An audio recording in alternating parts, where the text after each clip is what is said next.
Okay, welcome everybody to the HealthForce podcast, episode 117. Today we are discussing the prevention and possible reversing of type 2 diabetes. This is something, again, that I'm going to pull up some statistics for you guys. I'm going to try to pull up some basic, try to keep it elemental. I don't want to get too complex in this podcast since most people listening are lay people, aka normal members of our society. Most people listening to this podcast are not medical MDs or epidemiologists or advanced researchers. So we're going to keep it basic so people can get a fundamental grasp of type 2 diabetes, what it means, what it does. I think it's something that we all know somebody that has it. Okay, that's something. It's pretty common in the United States, especially in the adult population. There's a lot of different factors, obviously, that go into it, and I hope to have that basic discussion here with you guys. But again, it's something that to me, in a lot of the cases, definitely the majority, most likely, these are things that we can control better than we're doing. I'm not going to lie and say we can control it 100%. It's probably very unrealistic, and obviously there are cases that are more circumstantial and unfortunate than they are from any sort of negligence on the part of the individual. Genetics is a thing. Some of us are predisposed to other ailments and illnesses than others. Type 2 diabetes is no exception. Some people can be relatively good shape and still have it, or once it kind of onsets, there's also issues with controlling it. So for me, we're not going to talk about the exclusionary ones or the cases on the extreme ends of the spectrum. I'd like to talk about the everyday people. And the fact of the matter is, in the United States, we have an obesity rate of 42.4% for the adult population. So if you're over 18 years of age, obesity rate 42.4. It's absurdly high. We have access to all sorts of services and products that can help us with our fitness and our health. We have, in my opinion, great health care, the actual implementation of the care in the country. The insurance aspect of it's a little more tricky, in my opinion, but the actual care, there's a reason people fly to the United States for care. So it's not like we're in some country where we are having trouble securing medicines and cures or access to certain types of nutritional protocols, things like that. So this is a broad lifestyle issue in large part. So obesity, what we know is obesity and type 2 diabetes kind of go hand in hand, meaning if you are somebody who is obese, you are also more likely to have things like type 2 diabetes, cardiovascular issues, and a plethora of other health constraints and risks. So with that being said, I want to read to you guys an article that I stumbled across, which gave me the inspiration to do this podcast. And again, you guys know how I do it. I don't sit here and super research for 4 hours before I come on here and do the podcast. I like to shoot it from the hip. Therefore, I haven't even read this article in its entirety, but the headline was enough for me, and then I read a couple sentences of the abstract from what I have, and I thought it was good enough to go off the topic. So I'm going to go ahead and read that, set the stage for what we're going to talk about today, and get this ball rolling. So scrolling through the news feed on Google, just checking out some health news, fitness news, nutritional news, and there was something published here July 20th. So this was yesterday, July 20th, 2020, on Nature.com. Okay, the title was "Diet and Exercise in the Prevention and Treatment of Type 2 Diabetes," and this was done by Madkos. And God forgive me for mispronouncing these names. Madkos, I'll say et al. So there were two others on there. And essentially this is a observational study and randomized trials. Okay, and it's, again, my understanding is this is these are people analyzing studies, not actually conducting studies. So this is like they were to look at several studies, both of the observational nature and randomized trial nature, and then kind of put those results together to come up with a conclusion. So again, this is just new. It was out yesterday. I don't have access to the entire thing. It's behind a paywall, but nevertheless, I'm going to go ahead and read for you guys the main point, the abstract of this. Again, Nature.com, titled Diet and Exercise in the Prevention and Treatment of Type 2 Diabetes. Evidence from observational studies and randomized trials suggests that prediabetes and type 2 diabetes can develop in genetically susceptible individuals in parallel with weight, that is fat gain. Accordingly, studies show that weight loss can produce remission of type 2 diabetes in a dose-dependent manner. A weight loss of around 15 kilograms achieved by a calorie restriction as part of an intensive management program can lead to remission of type 2 diabetes in 80% of patients with obesity and type 2 diabetes.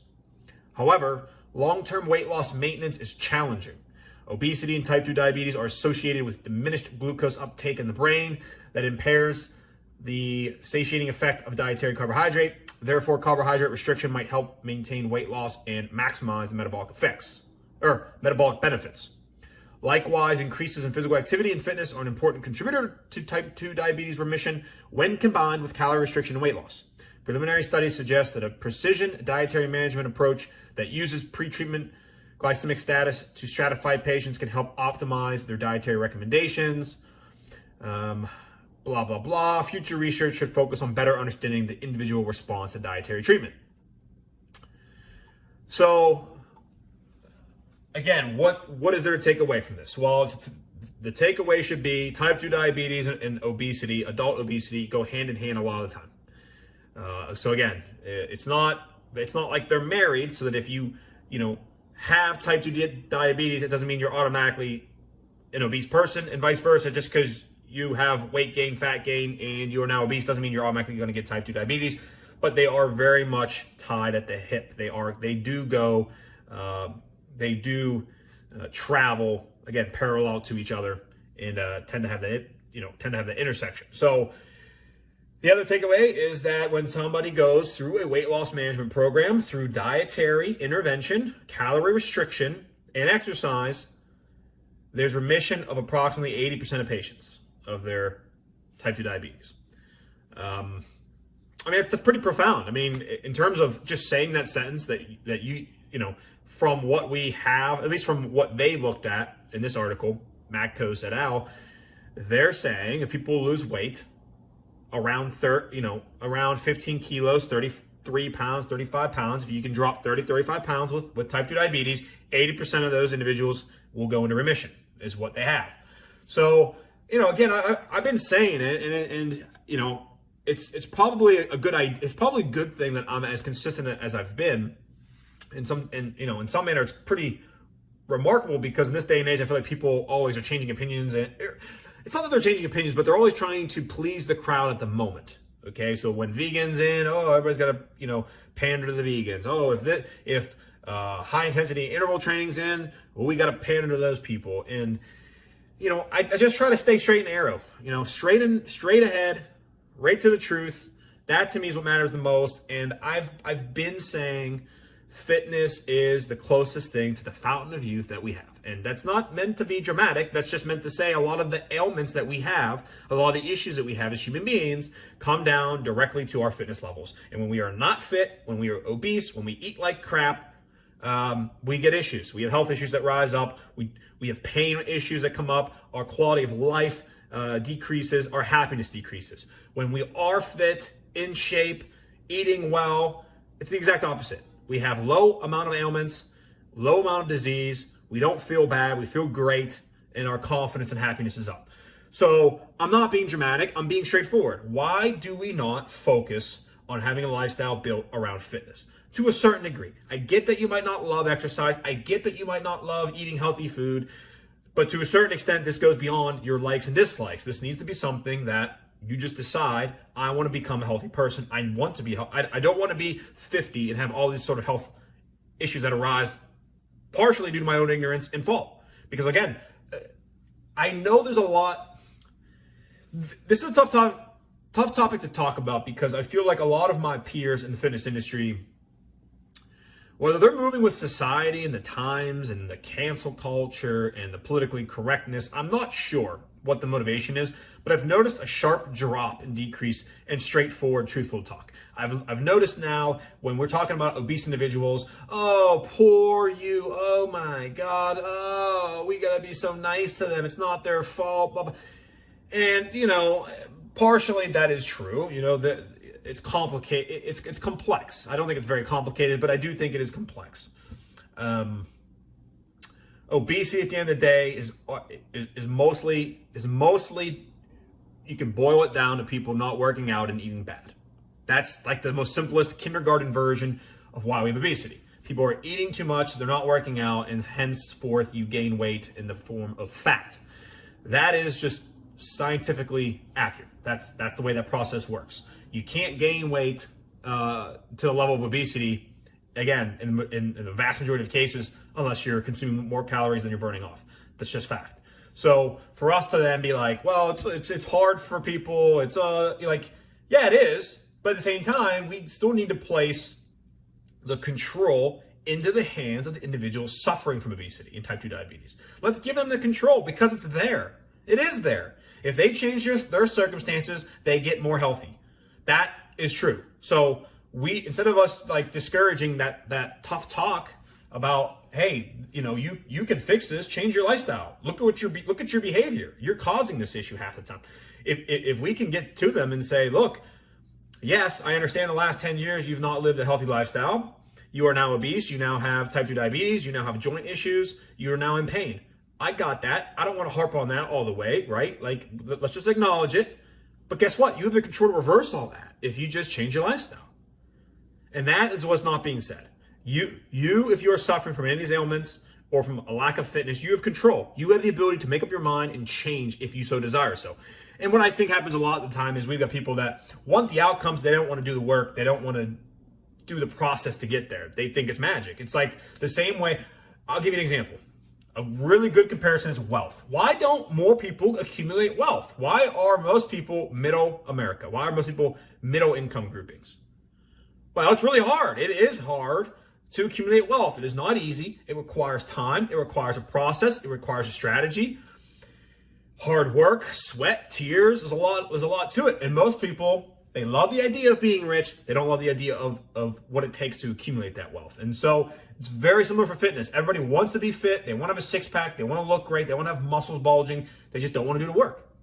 And so at the end of the day, I, as whatever influencer level I am with the podcast and social media and through our businesses, I'm trying to influence people to change their mind. I am, because most people do not care about fitness. If you look at the society, 42.4% of adults are obese. You probably have, I think our overweight, last time I checked, is either at 70% or close to it or just over it. 70% of adults are overweight total, which that would include the obese category, and then people like a step down, right? So total overweight and the obese combined is like 70%. And then from there, I would even say probably you've got 15-20% of the people left over that don't really work out. They're just either naturally slim or fit. And then maybe like 5-10% of us like work out, try to eat what we're doing. And I don't know if that's exactly fair. I don't know. It's just a hunch of mine. But there's a lot of people that are not making the conscious decision to have their lifestyle be controlled in a fit manner. And until that changes, there's only so much someone like myself and personal trainers and these health statisticians can do, because this isn't something that can be forced. I can't force you to eat better and to work out and exercise and to take care of the obesity rate. I can't. So I'm going to do everything in my power to convince you that you can do it. It's not as challenging as it seems. Hopefully there's enough data out there that I can convince you it's worthwhile. It's a worthwhile pursuit to be healthy and to not have type 2 diabetes and to have health constraints when you're 46. Like I'm trying. Hopefully I'm convincing, because I do. I really care about this stuff. This isn't something that, again, I just come on here for my own personal benefit. That does nothing for me. In fact, it's the opposite. The industry, the fitness industry is so screwed up that most people are buying for enjoyment. They're not even buying for weight loss. They're buying because they want to be cool and go with the group class with all their best friends and jump around together. Like, that's definitely more what people are buying in fitness, and they're buying the quick fixes. Most people aren't buying like results like, hey, in 1 year, you can lose 30 pounds. What do you say? And people are like, I think I'm going to go do the butt class. So it is what it is. Now, back on topic. Let's discuss as elemental as possible type 2 diabetes. I'm actually going to pull it up right now. Today I didn't even do this, but I'm just going to pull the basic explanation of what it is. We'll go Mayo Clinic. Reputable enough for what we want. MayoClinic.org. We're going to talk type 2 diabetes, symptoms, causes, things like that. We'll try to get you a brief explanation of what it is, because I think, again, most young people underneath of like 40 years of age probably understand type 2 diabetes isn't good. They don't want to get it, but they might not know exactly how it functions and how it works. Those that are older or already have it, you may be well familiar with this stuff, and this is basic, but again, bear with me as I get through this briefly. So the overview from mayoclinic.org on type 2 diabetes. Again, you just go there and type in that ailment and it comes right up. There's a whole page. Type 2 diabetes is a chronic condition that affects the way your body metabolizes sugar, which is an important source of fuel for your body. With type 2 diabetes, your body either resists the effects of insulin, which is a hormone that regulates the movement of sugar into your cells, or it doesn't produce enough insulin to maintain normal glucose levels. So I'll try to expand a little bit above that, okay? So the way you gotta think about it is when you consume food, right, it goes into your stomach with the acid breaks down the food into these molecules that we know, such as like fats, carbs, proteins, things like that. It breaks it down. So it takes that protein bar that you just ate, it breaks it down into its different components, carbs, fats, and proteins. Some of it's absorbed directly through your stomach lining, and then most of it passes through your intestine, where then it is absorbed there, okay? Well, once it's absorbed by the intestines and or the stomach, it goes into the bloodstream. So then you have the carbohydrates, you have glucose, more specifically, floating around in your bloodstream. It's again, that's like the travel system for your body. That's why you have, you have bloodstream, veins, whatever, capillaries. It all goes throughout your whole body. It's a whole network system. And so these fuel, glucose gets in the bloodstream and floats around, okay? So when that happens, your body recognizes when there's glucose in your bloodstream, and it stimulates the release of insulin. Now, insulin's that hormone, comes out of the pancreas. And again, all that hormone does is it tells all the cells to kind of like, again, I'm going basic, so bear with me, to open up, which then allows the bloodstream to deposit these energy sources into these cells. And so insulin's very critical then to get the glucose out of the bloodstream and into the cells to be properly used. So what is happening when somebody has type 2 diabetes, again, there's one of two things that's mostly happening. Number one, your body doesn't produce enough insulin. So when you do get the glucose that goes into the bloodstream and your body is stimulated to produce insulin, there's not enough being distributed out of the pancreas to encourage the cells to uptake the glucose, so that it's not removing all the glucose out of the bloodstream. Glucose remains in the bloodstream, and that's how you get a high blood sugar. Does that make sense? That's why you prick yourself and test your blood sugar. It's to see how much of the carbohydrate is staying in the blood versus going into the cells. So that's one way that happens. There's just your body's not producing enough insulin to take everything out of the bloodstream. Or number two, your body resists the effects of insulin, meaning insulin is actually released, but for some reason between the cells and the insulin, the message isn't getting there, and the cells aren't opening up to take it all out. And so again, the outcome is the same. The glucose remains in the bloodstream, it doesn't go to the cells.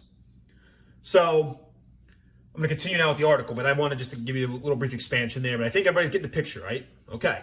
So type 2 diabetes used to be known as the adult onset diabetes, but today more children are actually getting diagnosed with this disorder.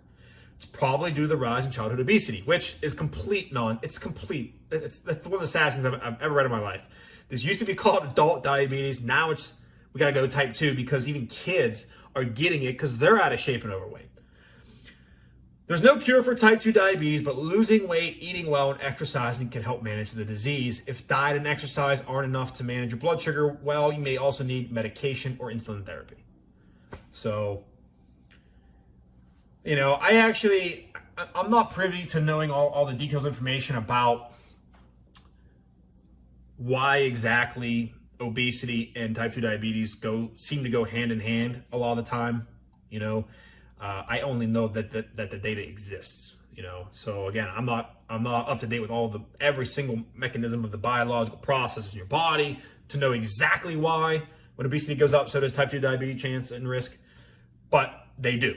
They absolutely do. And so, again, you see it here. Even the Mayo Clinic saying, if you lose weight, you eat well, and you exercise, it can help manage this whole thing. So, anyways, the symptoms of it: increased thirst, frequent urination, increased hunger, unintended weight loss, fatigue, blurred vision, frequent infections. The causes. So type 2 diabetes develops when the body becomes resistant to the insulin or when the pancreas is unable to produce enough insulin, like we said earlier. Exactly why this happens is unknown. Oh, well, there you go. So I'm not the only one. Apparently, nobody knows what the hell's going on. Although genetics and environmental factors such as being overweight and being inactive seem to be contributing factors.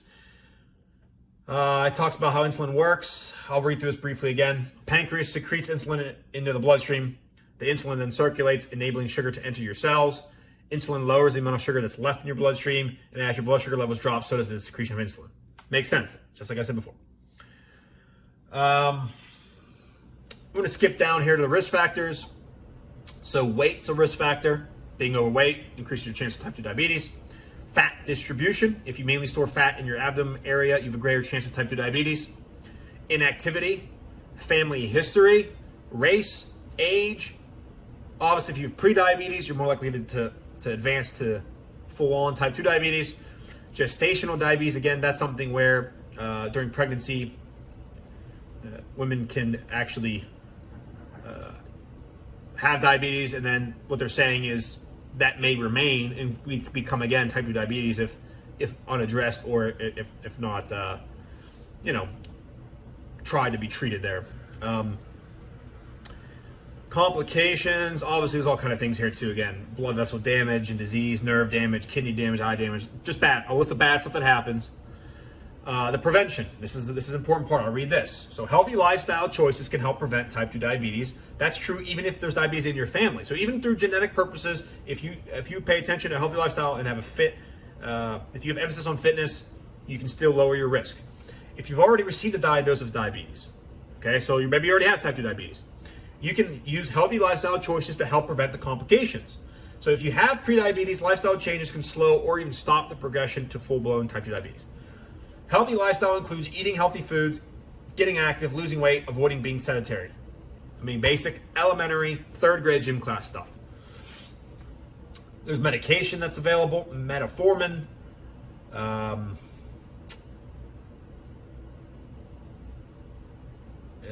And that's really, I'm going to go to diagnosis and treatment here. I'm not going to get into the diagnosis, but there's tests. They test your blood sugar, A1C.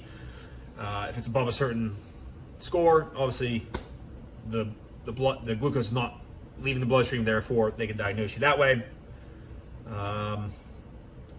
So the treatment. Management of type 2 diabetes includes weight loss, healthy eating, regular exercise, possibly diabetes medication, and blood sugar monitoring.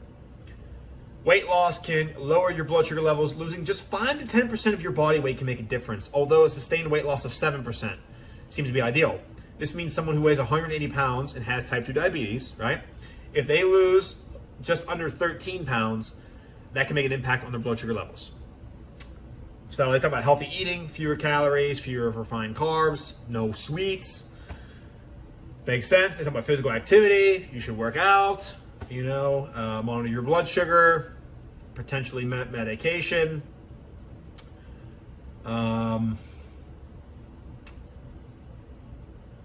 Let's see. I mean, that's really it. I'm trying to see if they talk about lowering it, although I'm going to get to that in a second. So yeah, I mean, they just pretty much talk about what to do on the Mayo Clinic. So that's it in a nutshell, guys. That's what type 2 diabetes is. We're not exactly sure why it happens, but when you're overweight and obese, your risk of catching type 2 diabetes increases. When that happens, it's very difficult to remove blood sugar from your bloodstream. Okay. And then obviously that leads to complications such as poor tissue health, nerve damage, on and on it goes. So, what I want to read now is I've got 3 additional studies that I wanted to talk about in regards to, again, this furtherance of what we can do to type 2 diabetes with exercise and diet. And again, at this point, I'd like to think most people listening to this podcast aren't going to disagree about fitness. Like, they're not living in the dark. They're not taking the blue pill. Okay, they're living in reality, and they understand that even if they don't like it, exercise, eating right, on and on and on, potentially supplementation, things like that, your fitness directly impacts your health and the longevity of your health. And as you get older, decreasing the risks for illnesses and ailments. So if that can be accepted, which I hope it is by this audience, that allows us to to start to really talk about mindset and shifting into like results-oriented stuff. But for those that are still out there, that are still living in the dark or refuse to think fitness is as powerful of an impact as it is, I want to read through very quickly these 3 peer reviews. I think they're all peer reviews or meta-analysis. I want to read through them briefly so you can understand. I ain't just making this up. I'm not just saying work out because I think it's fun. Like, I'm trying to help. And we've got answers. You might not like the answer, but that doesn't mean the answer is going to change. Okay? So let's get through this. For those that have already understand where I'm coming from and understand the value of fitness, then this is stuff that will arm you. Information is king. This is only going to further your education, so this is still good stuff for you. So the first one I have here is from PubMed. It is a meta-analysis called The Importance of Weight Management in Type 2 Diabetes. It's a review with meta-analysis of clinical studies done by James W. Anderson et al. I'll just read the other two, Cyril Kendall and David Jenkins.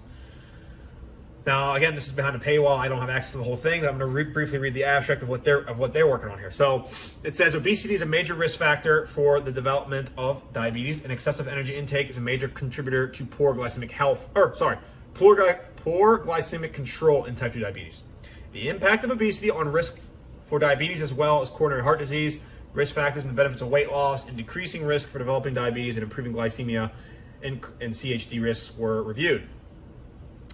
Systematic review of medical literature to assess the impact of obesity and weight gain on risk for diabetes and coronary heart disease was done. We performed meta-analysis of the effects of weight loss for the obese diabetic individuals. Okay. They talk about, I'm trying to get to the results portion. So obesity and weight gain can increase risk for diabetes by greater than 90-fold and coronary heart disease by about 6-fold. Very low energy diets decrease plasma glucose values by approximately 50% within 2 weeks. These changes are sustained. 12 weeks of energy restricted diets were associated with these significant decreases. Okay, so pretty much what they're trying to say is if you go on a calorie restrictive diet, meaning you're eating less than your body's burning off. Now, I'm sure they're controlling more for that with their study, but that's the general principle. These people are now in a dietary protocol. They are eating a calorie reduced diet, and here's what happens. Body weight decreased 9.6%, so almost 10% body weight loss from doing this. This is only, over 12 weeks, so 3 months. 3 months. 10% body weight loss. So if you're 200 pounds, you lost 200 pounds, you lose 20 pounds in 3 months. Okay? Your fasting plasma glucose decreases by 25%. So again, the fasting plasma glucose is if you're not eating food, so you're fasted, you're in fasted state, how much glucose is floating around, 25% decrease, which is good. We don't want it to be stuck in the plasma. We don't want it to be stuck in the bloodstream there. We want it to be uptaked by the cell. So decrease 25%, pretty big drop.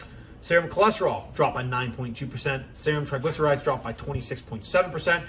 And even a drop in blood pressure, systolic by 8.1, diastolic by 8.6. So who'd have thunk it, right? You work out. Well, actually, they didn't even say work out in this, did they?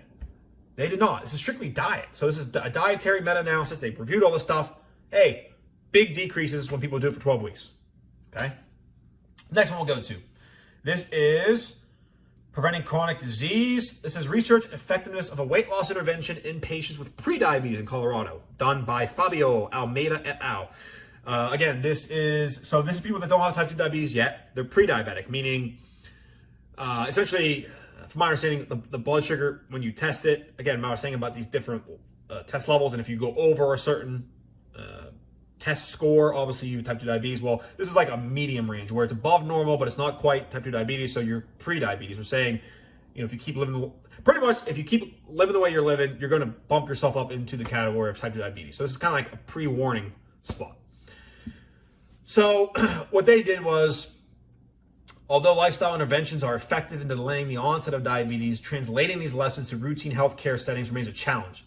We investigated the effectiveness of theory-based, brief, small group weight loss intervention for diabetes prevention. A secondary purpose was to determine the potential reach of the intervention. Well, it is very challenging. I mean, for a variety of reasons. But yeah, it's always been fascinating to me is that you have these scientists and researchers are always trying to create the perfect study. They're always trying to create the perfect weight loss intervention. Meaning, if they think that if they bring you in and they control all these things, and they keep changing all these variables, they're going to find the perfect recipe. The thing that they're missing in this scientific high education world is that it's not really to do with the variables, it's the people's mindset. It's the mental fitness of the participants to begin with. That's my belief. I absolutely believe that. You can change all these variables all you want, but unless the person really wants to do it and wants to achieve the outcome, it's not going to happen. You can make them the perfect plan, the perfect intervention, and they might have success because you're forcing them to do it, but as soon as you're done with that intervention and you reanalyze a year or two later, they've regained the weight back, and that's why. It's not a ingrained mental fitness accepted process, and that's what it needs to be. People need to actually put this thing first and foremost in your top 3 priorities of life. It should just be every day. You know how you eat every day, you shower every day? Fitness every day should have a component to it. Just be part of who you are. It shouldn't be like, it should not be the point where you hate doing it, or it's a stretch to do it, or it's a task or a chore to do it. It should just be done. It's who you are. So the results of this were, they found that small group participants lost significantly more weight than the control groups. A significantly higher proportion of small group participants lost at least 5% of the body weight compared to the control group. So the conclusion is, brief small group weight loss is effective. However, it did not reach broadly into the population that was at risk for diabetes. So again, you take small groups of people, you go through an intervention, which essentially is like a class, and you're like controlling all these variables for them, telling them what to eat, telling them how to work out. And like the results are, it's effective. They lose 5% of their body weight. Like that is what happens. The issue I have is that these are interventions, and it's not. We need a better word than intervention. An intervention sounds like something where it's gone terrible for forever. You step in and you're going to like change it all for them. And instead, what we need is people to have the shift. It's almost probably better to have the shift themselves instead of us as health professionals and fitness professionals intervening into their life and changing it for them. We need them to come up with this intervention for themselves. Like they need to be the ones that change. The last one I'm going to read is from diabetesjournals.org. So again, it's just it looks like an organization that deals with diabetes. And this is called Weight Management and Type 2 Diabetes, the Current and Emerging Approaches to Treatment. This was done, corresponding author Luke Van Gaal, June 2015. I'm going to scroll down to the conclusion part. And here it is. Although lifestyle interventions aimed at prompting weight loss are important in the management of type 2 diabetes, and the benefits of weight reduction are irrefutable, which they are, most patients remain overweight or obese. A shift in the approach to weight management in people with type 2 diabetes is clearly needed, and I agree. Healthcare practitioners should consider the weight effects of drugs, essentially, in the management of patients with diabetes, and consider weight neutral or weight reducing medications as well. So what they looked at too is some of these healthcare, some of these medications and drugs that might help you deal with type 2 diabetes might actually encourage you to gain weight, which would defeat the whole purpose, because we have a strong correlation between weight gain or just increase of body weight, and type 2 diabetes. So again, weight loss is irrefutable, the benefits, and it helps deal with type 2 diabetes.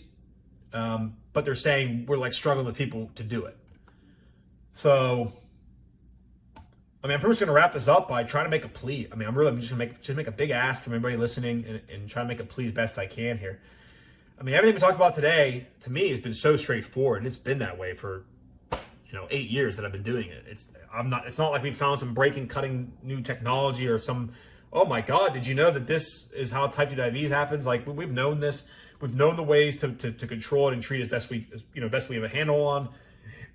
And once again, it comes down to fitness being a proactive measure, and that's why I say fitness is medicine. It is. It's medicine. It's healthcare. The fact that our country right now has them separated is a disaster in my mind. We've got to close that gap. We've got to find a way to get some of these fitness services. And it's not just because of a business, by the way. I think people would think, well, he's just saying that so he can get some healthcare insurance money. And it's like, probably, to be honest with you, it's probably be a bigger pain in my ass, because now I have to go through their processes and their billing, coding, and blah, blah, blah. And then I'm going to get people that really don't want to be there, but because their insurance covers it, da, da, da. So trust me, I'm fine operating our business as a private business, doing business with private people with private money who want to pay for a service. They have the desire to do it. They're committed to it, and I like it. That's fine. But there's also people that want to do some version of fitness and have a personal trainer and get on a plan to lose weight, and they don't have the extra cash sometimes. Or, I don't really like giving that excuse, because I think a lot of people just mismanage their funds and don't prioritize what they need to be doing. But at the same time, people are living paycheck to paycheck still. And so they're dishing out all this money for these high costs of health insurance, and they're not really getting bang for their buck, I would say. They're paying a lot more for insurance than what they're getting back in terms of actual care. So I think at some point, healthcare and fitness need to merge. There needs to be, we have all this stuff that says weight loss is good for people, and somehow virtually no weight loss and fitness is covered by insurance money. So it's all private money. If you want to lose weight and hire a personal trainer, you're paying out of pocket while you're also paying for your health insurance. So it's like, it doesn't make a lot of sense to me. And I've actually ventured into that sphere probably about, I think maybe 2 or 3 years ago now. I really tried to get into it, and I was just reaching out to health insurance companies, reaching out to agents and brokers that sold health insurance. It was kind of the same old song and dance, and that was, oh, well, we just don't know how to loop it in. It's like the most ridiculous answer I've ever heard in my life. The main concerns that I did hear from people in healthcare and health insurance was, well, how do we vet proper fitness instructors and professionals? Because the fitness industry it's state by state regulated, but it's not. It really is unregulated. Meaning, any Joe Schmo could say they're a personal trainer or a fitness guru, and there's no real testing or education that's forced upon them. That's got pros and cons to it in and of itself. Where I'm on the fence kind of about that. Where I used to be college educated. College education for your degree was almost like a must-have and a really good idea to do. I've kind of leaned back off that as I've watched colleges evolve in the last 6 years, and they're just pushing people through and making money. So like I still think people that have college education are still a lot of times dumb. So that doesn't fix it. So on one hand, I do get their concerns that they may be dishing out health insurance money to people that don't really know what they're doing and not actually helping people.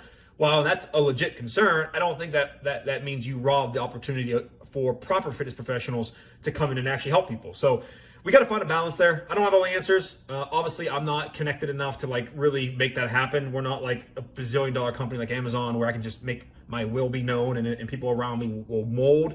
Pretty much just people are going to be like, well, who are you? I don't know who you are. Do you have meta-analysis data for the last 10 years of 10,000 patients that you've helped? I'm like, no, we are a small business in Pittsburgh, PA.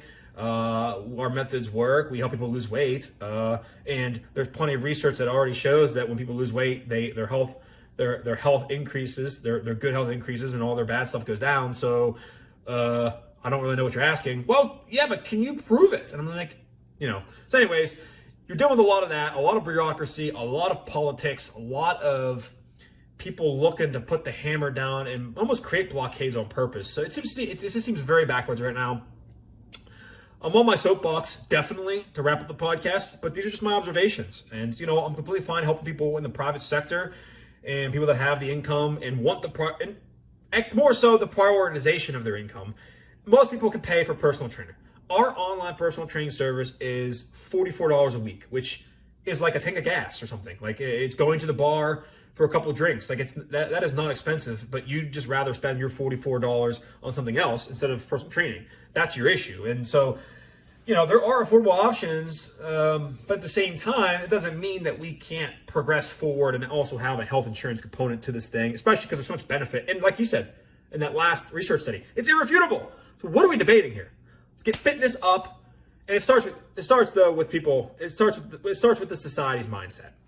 Even if health insurance started to cover for fitness and online personal training or something thereof, and you had it for free, I would still doubt people would be willing to put in the work to get the benefit. That's my concern, and it's always my concern. Even when a private person joins our company and pays us private money, my concern is always, are they going to do the work? And it's like 50-50. Half the time they do it, half the time they don't. They're starting, stopping. It is a constant battle.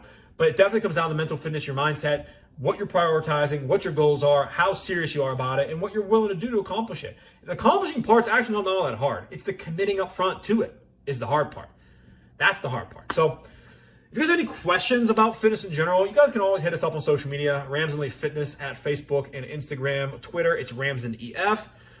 If you have type 2 diabetes or you've got questions in general about this kind of stuff that we talked about today, just reach out. Just say, hey, I had a question, here it is, and we're answering you. If you want to email, you can do ramsdenfitness@gmail.com. Just our business name @gmail.com. And other than that, again, I hope we've accomplished some stuff here. Hopefully I'm beginning to influence those that listen. I'm trying to go off of the facts and data and then also give my commentary to like help us connect the dots. And for me, fitness is not an option. It's a lifestyle. It is medicine. It is something you've got to want to prioritize in your life.